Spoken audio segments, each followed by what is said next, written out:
Jim Everard spent the day boating on Otisco Lake, not to enjoy the sun, but to hunt for something hurting the water. It's brighter green than the other plants in there.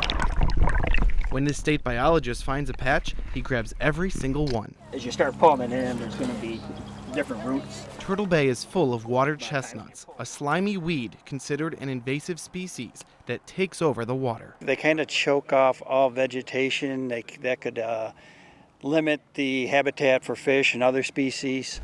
And it really limits the ability to recreate on our water bodies. This is just one of the hundreds of water chestnuts that will be collected on the lake, and you can see how long it is. It goes from the bottom of the water and floats on the surface, and it really interrupts all kinds of recreation. This seed will actually harden into wood so that even if you're walking in shallow water, it will hurt your foot. Once they get to the surface in bunches, they form a big mat, which makes it very difficult to travel through the water. After 10 years of this plant picking, 2 acres covered is now down to 1/20th of an acre.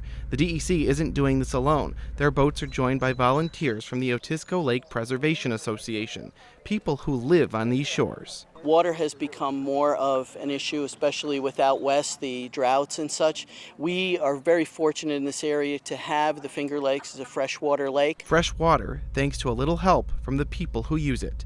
In Marietta, Andrew Donovan, News Channel 9.